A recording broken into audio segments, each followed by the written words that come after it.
Santa Teresa vuelve sobre el lenguaje del símbolo del castillo de una manera sugerente, ¿no? Muy plástica, como todo en ella. Y nos describe el acontecimiento trágico y siniestro que es para ella el pecado, cómo se percibe o cómo afecta dentro del castillo. Y nos dice que es como si el alma se deshabitase a sí misma, como si el alma fuera obligada a abandonar el propio castillo, dice ella, para vivir en las adefueras, utiliza esa, o en el foso. O sea, el pecado de alguna manera hace que el alma desaloje, ¿no? Salga de sí misma. Hay una cosa muy bonita que dice Santa Teresa, que el alma se sale del castillo por el pecado, o sea, va al foso, fuera, ¿no? Se queda fuera del castillo. Pero a quien el pecado no logra expulsar del castillo es a Dios. Dios sigue habitando dentro del castillo. Esto la gente lo suele entender al revés. Parece que es que hemos echado a Dios de casa, no, la que has echado tú. Él sigue en casa, ¿no? Tú sigues, tú eres quien te has ido, pero Él sigue así. Tú eres el hijo pródigo que se ha ido de casa, pero en tu interior Él sigue. Pero dice Santa Teresa, dice, con estar, se lo dice en el número 1 de este capítulo segundo de las moradas primeras, con estarse el mismo sol que le daba tanto resplandor y hermosura todavía en el centro del alma, es como si allí no estuviera para participar de él. Y eso es, a pesar de ser tan capaz para gozar de su majestad, como el cristal para resplandecer en el sol. El pecado, es lo que ella insiste, no expulsa a Dios del castillo, expulsa al alma de su propia interioridad. La expulsa de su relación con Dios. Es una barrera infranqueable a la hora de tener relación con Dios. El pecado impide la comunión. Hemos dicho que entrar en el castillo es iniciar ese camino hacia la unión con Dios, ¿no? Pues el hecho de que aparezca el pecado significa que el alma pierde esa capacidad de relacionarse con Dios. Deja de poder ir al encuentro de Dios para llegar a esa unión. Sale de fuera, ¿no? O sea, el castillo en realidad es ese itinerario de unión. Pues en el momento en que se peca mortalmente, el alma abandona ese itinerario, esa vía de unión y se distancia de Dios. Pero es el alma quien deja de caminar hacia Dios. Dios permanece en el mismo sitio. No se va, no abandona el alma. Es el alma quien abandona a Dios.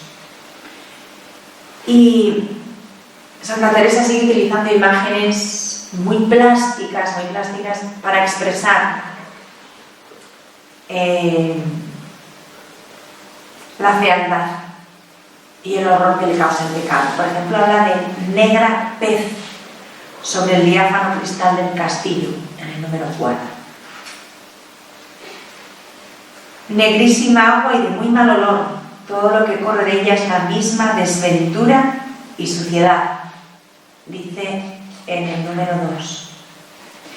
Y en el número 1 dice, la pobre alma queda hecha una misma tiniebla. Esto es algo que es muy característico de estas primeras moradas, como ella insiste, ¿no?, con imágenes plásticas para intentar expresar la tragedia que supone el pecado, ¿no?, dentro del alma, para el alma. Y después empieza ya con las pinceladas autobiográficas, pero con su sistema de camuflaje, ¿no? Yo soy una persona, esto le encanta a ella. Y aquí aparece ya por primera vez en este segundo capítulo de las moradas primeras esa persona misteriosa que nunca ella identifica, pero que todos sabemos perfectamente quién es y que va a acompañar al lector hasta la última morada. Todo el itinerario aparece esta persona, porque yo soy una persona, aquella persona me dijo, conozco yo a una persona, esto es continuo hasta la moda séptima, ¿no? Ella recurre a ese antifaz y lo va a seguir utilizando cada vez que tenga que expresar algo muy experimental de su vida, algo que tenga mucho que ver con su experiencia, lo va a camuflar. O sea, cuando ya no es algo puramente teórico, sino algo muy vivencial, nos lo va a presentar como: yo soy una persona a la que le aconteció tal y cual, ¿no? Este es un sistema que yo utilizo y voy a seguir utilizando para cualquier tipo de experiencia fuerte, para sus encuentros con Dios, con la gracia, y también para sus pecados, para expresarnos esos momentos en que de verdad ha estado en estrecha relación con el mal, ¿no? O con el maligno. Y aquí ya nos ha dicho algo de esta persona misteriosa en el título del capítulo. Dice: ¿cómo Dios quiso dar a entender algo de esto a una persona? Yo siempre digo, pues va a ser un burro, pero bueno, ella hace esa puntualización, ¿no? A una persona. Bueno, pues vale. Y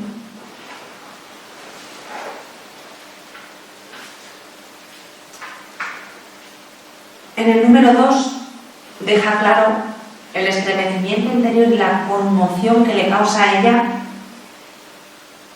cómo queda el alma cuando peca mortalmente.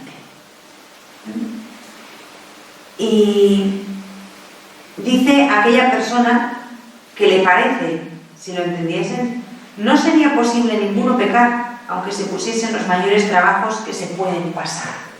Ella afirma que si viéramos de verdad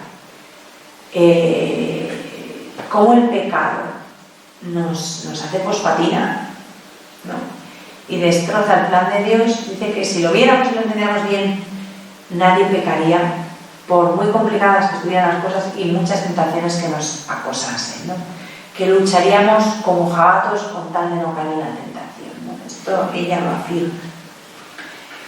Y en 1571, a ver, aquí las monedas nos están contando muchas cosas, pero que son experiencias muy anteriores, ¿no? Esto lo escribe en 1576 y hay una relación que ella escribe en 1571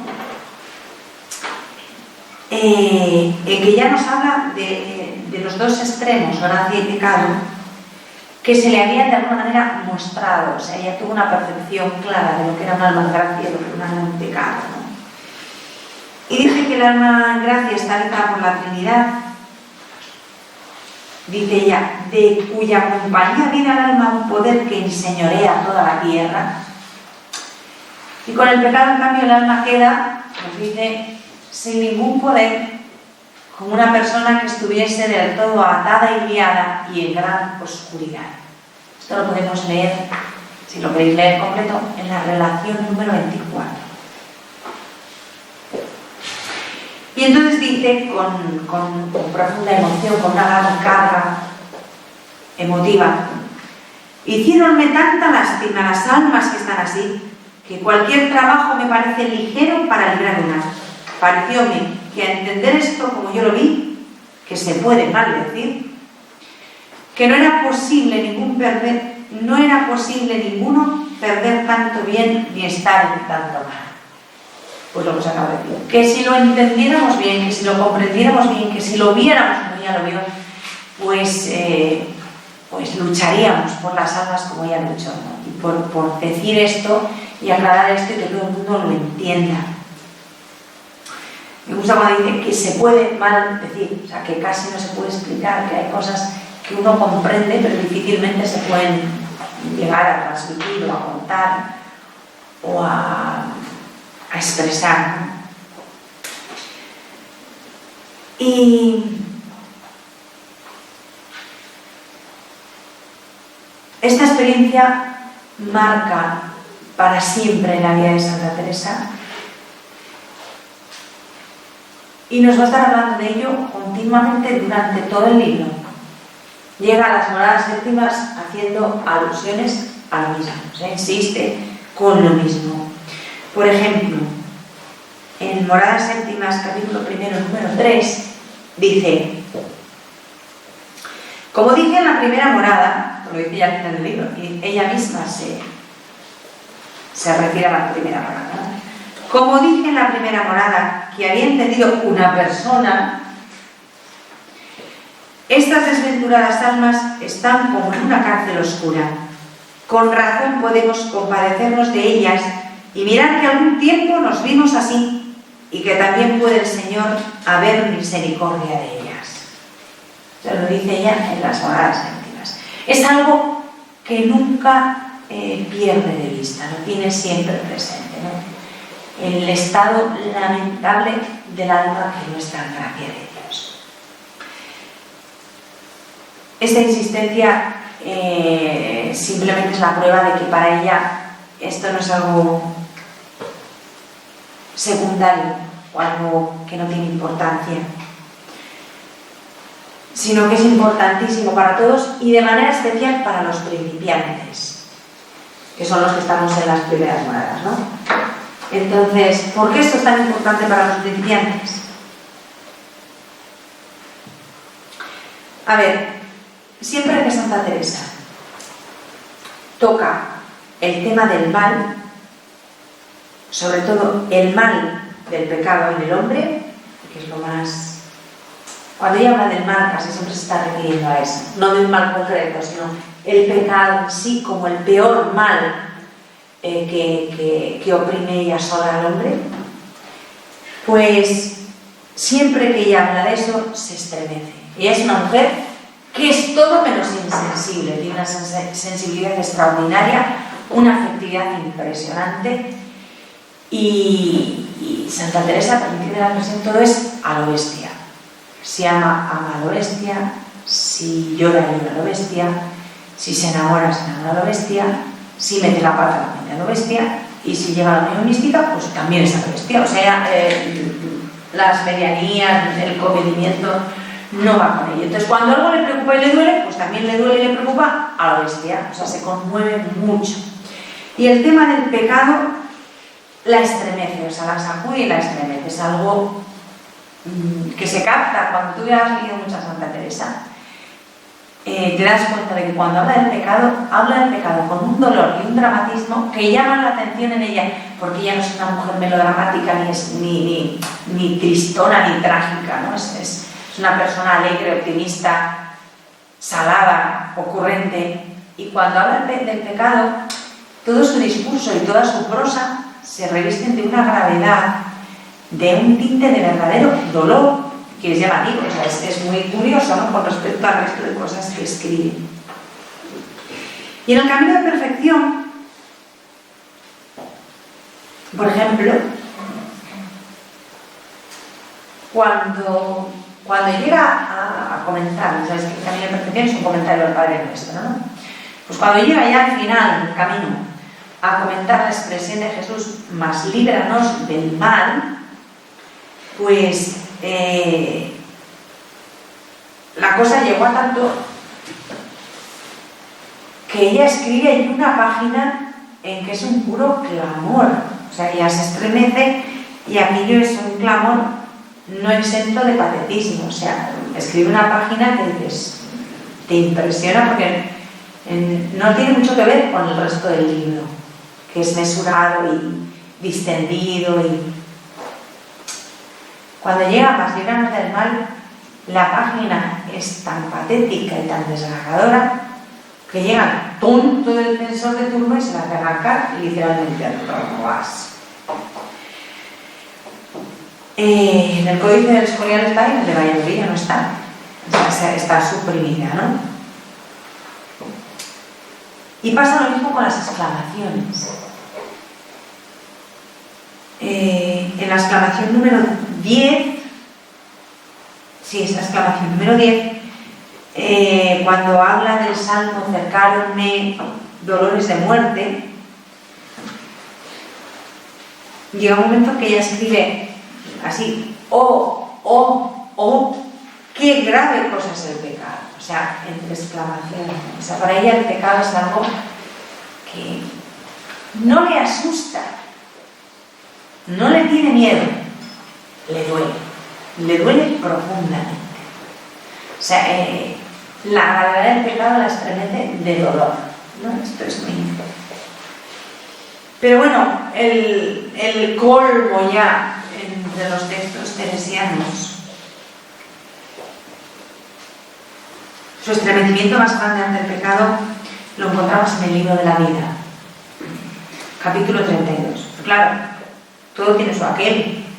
Hay que ver cómo se pone. A ver, si algún día Dios nos hace merced de que veamos el infierno y el lugar que teníamos preparado allí, pues a ver qué escribimos al día siguiente, ¿sabes? Dicen, es que hay que ver cómo escribe, pero a ver, o sea, tú sabes lo que es la víspera por la tarde. O sea, para, no sé por la víspera por la tarde, es un decir, pero quiero decir que cuando tú has visto eso,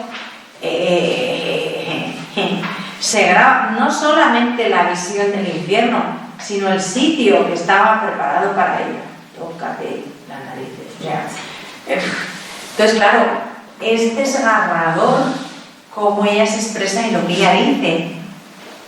Lo dice en Vida 32, número 4, dice: yo quedé tan espantada, y aún lo estoy ahora escribiéndolo, con que hace ya casi 6 años, y es así que me parece el calor natural me falta de temor aquí donde estoy. O sea, de pensarlo se vuelve a... pues eso, se queda fría. Bueno, acabo de decir que no sabía el tiempo. Pues mira, cuando escribe Vida habían pasado 6 años.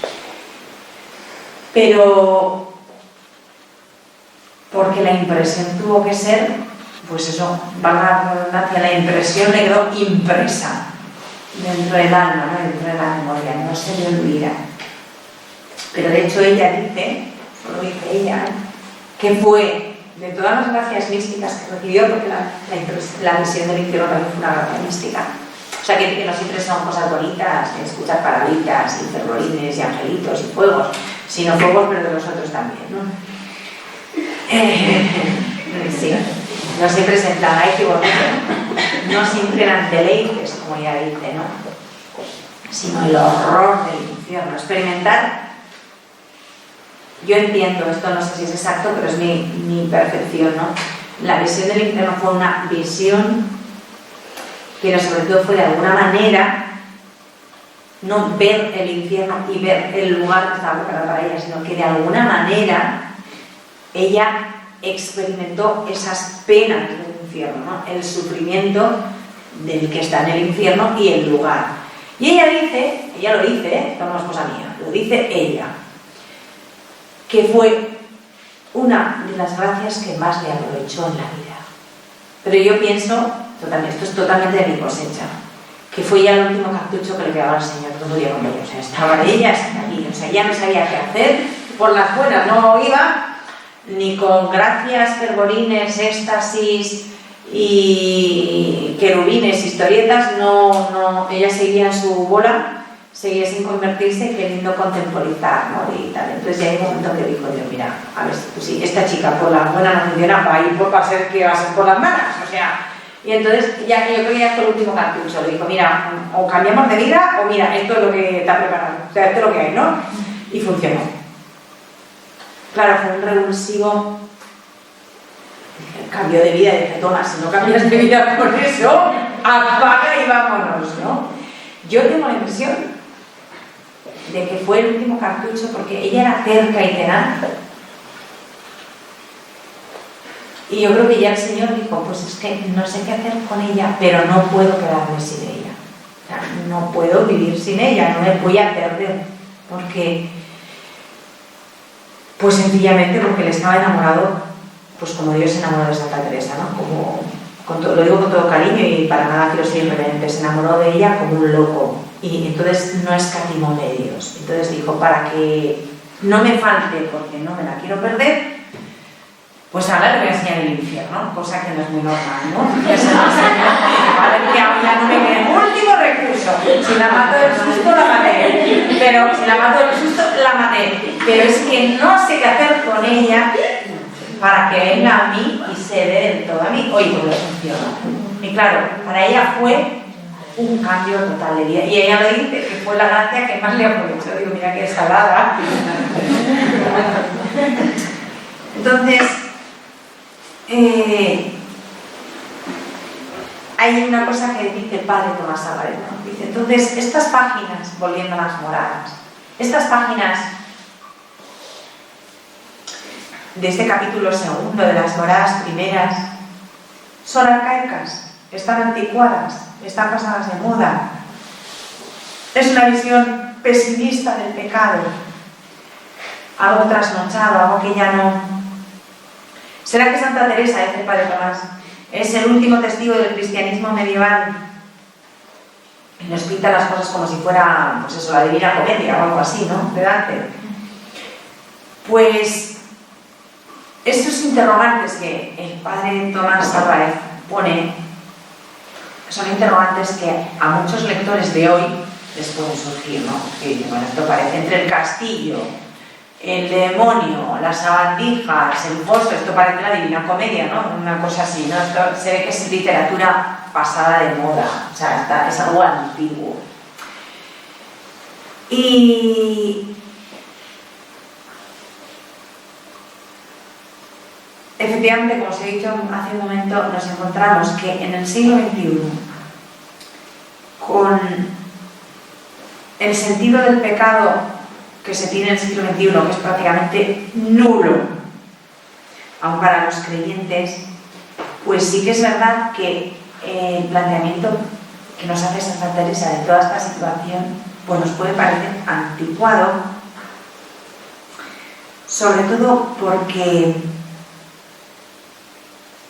nos presenta la implicación teologal del pecado, ¿no? Es decir, no los hechos en sí, ¿no? Ni una valoración puramente ética o moral, sino las consecuencias de ese pecado. O sea, ya no es, lo menos si es de una manera o de otra, no, sino es que el pecado en sí es una barrera que nos impide llegar a la unión con Dios. Eso es lo que ella más nos quiere dejar claro. Y es que la sociedad actual nos está diciendo todo el tiempo que el pecado importa un pito.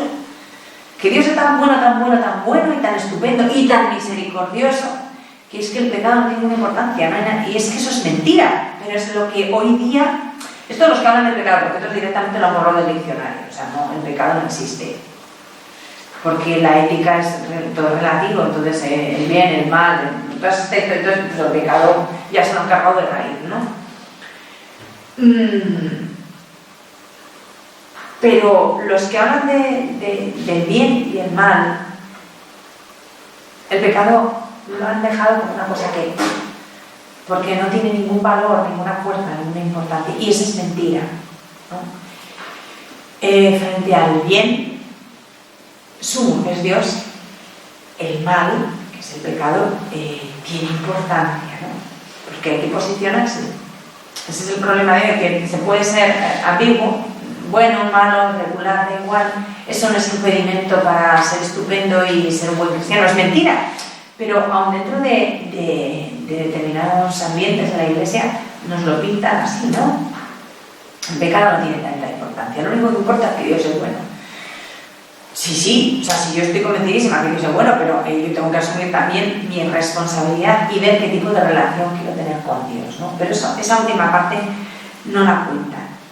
Y Santa Teresa lo que quiere hacer es no amargarle la vida al principiante, ni mucho menos, pero abrirle los ojos, ¿no?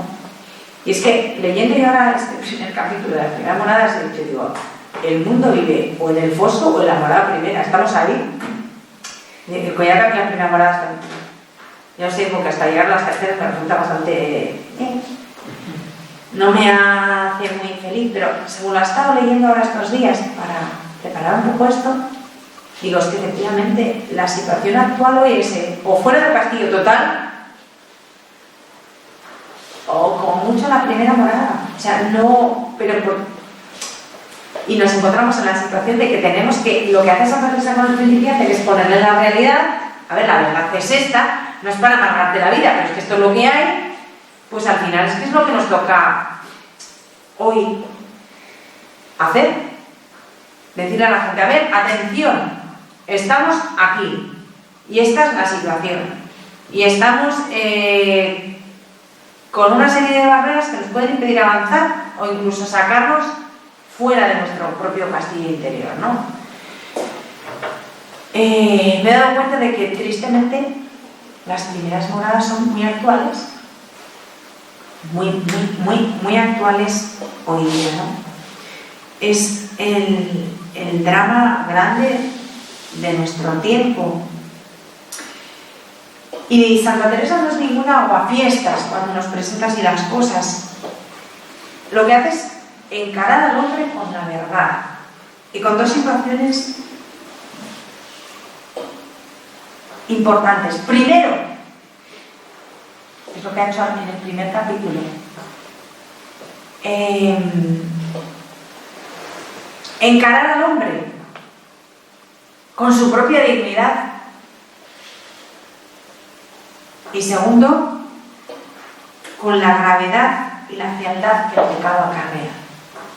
Entonces, ¿qué pasa? Pues que no es agradable de leer y no gusta porque de alguna manera nos zarandea, ¿no? Pero ahora lo primero que hace, a ver, que no eres un chopo con ojos, que eres capaz de Dios y tienes una dignidad, pero cuidado porque eso también significa que puedes pecar, puedes alejarte de Dios y negar esa capacidad que tú tienes de Dios, tirarla por la borda.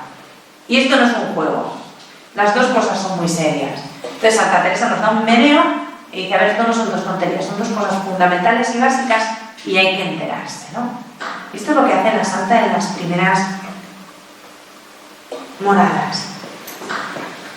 Y a lo largo del libro iremos viendo y iremos teniendo ocasión de comprobar lo magnífica pedagoga que es Santa Teresa. Es una maestra impresionante.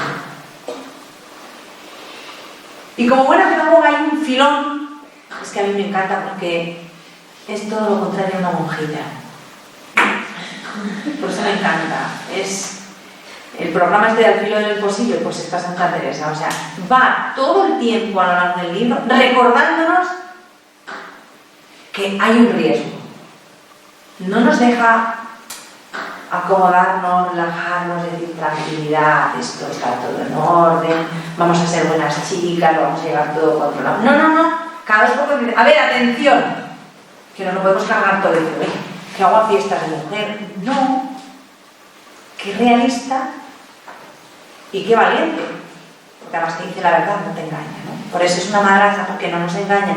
Y por eso es una gran maestra, porque con lucidez te hace ver la belleza, lo apasionante de la aventura que has iniciado y el camino que tienes que recorrer, pero también lo peligroso. A ver, o sea, esto no es ninguna tontería. Y nos podemos caer, nos podemos despeñar, ¿no?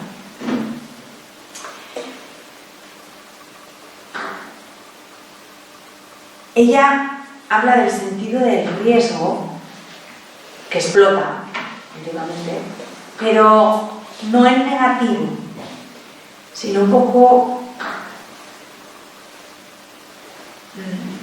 nos remite a las parábolas evangélicas de la vigilancia. Es que hace lo que de Jesús, velad y orad. A ver, atención, todo el mundo al loro, que no sabemos lo que puede pasar, no se puede uno dormir en los laureles.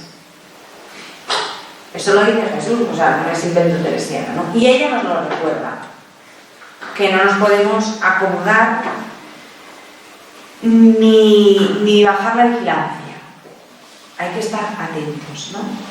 Ella sabe, y esta es la gran, vuelvo otra vez a la gran mentira de nuestro tiempo, que quien pierde el sentido del pecado, pierde el sentido del riesgo. Si yo soy consciente de que puedo pecar y cargarme todo el invento, soy consciente de que hay un riesgo y voy con cuidado. No agobiado, pero sí con cuidado. ¿Cuál es la gran mentira de la sociedad de hoy? Nada es malo, nada es bueno, todo da lo mismo, todo da igual. Con lo cual vives totalmente descuidado, no tienes conciencia de estar corriendo un riesgo. No tienes conciencia de poder perder algo que es valioso e importante. Porque nada es valioso e importante, todo es según. Nada es bueno, nada es malo, todo es según. Entonces, ¿qué vas a perder? No hay miedo, no hay riesgo, no hay problema. Todo el mundo anestesiado. Nadie pierde nada, pero nadie gana nada. Nadie sufre por nada. Bueno, es mentira, sufre muchísimo. Pero nadie es feliz, tampoco nadie disfruta con un logro, porque como no hay nada que lograr, al final dice, pues vaya aburrimiento de vida. Pero te dicen que no, que es un estupendo. O sea, tratan de que perdamos la conciencia de tener que lograr algo, de tener que cuidar algo, de tener que preservar algo, de que podamos perder algo. No hay riesgo, no hay problema. Todo está controlado. Mentira, todo está descontrolado, pero lo que te venden es eso, ¿no? Y ella nos está diciendo desde el principio del libro que no, que tenemos que ir alertas, que hay un riesgo, que podemos perder la gracia, que si perdemos ese sentido del riesgo, no estaremos en la realidad, perderemos el sentido de la realidad, perderemos al final el camino, nos haremos un lío y no llegaremos nunca al final del camino, ¿no? A las moradas últimas. Esto que nos dice Santa Teresa y que nos va alertando a lo largo de todo el libro, ya lo iremos viendo, no es una siembra de pánico gratuita, no está en plan de agobiarnos la vida, sino que lo que le preocupa de verdad es que no lleguemos nunca a estar de verdad con el Señor del castillo. Y le preocupa que podamos ofender o contristar al Señor del castillo. Y empieza a ver con su historia en el número 5 del anonimato este, ¿no? Decía aquella persona que había sacado dos cosas de la merced que Dios le hizo. La una, un temor grandísimo de ofenderle. Y así siempre le andaba suplicando no la dejase caer.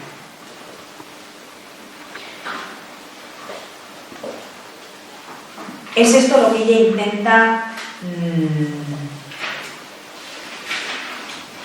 de alguna manera transmitirnos o inocularnos. Lo que quiere infundir en nuestro ánimo, la preocupación de no alejarnos del Señor, de no frustrar el plan. No el miedo al pecado por el miedo, sino el miedo, el santo temor de Dios, que es don del Espíritu, ¿no? De perder esa relación con Dios, de estropearla, de dañarla.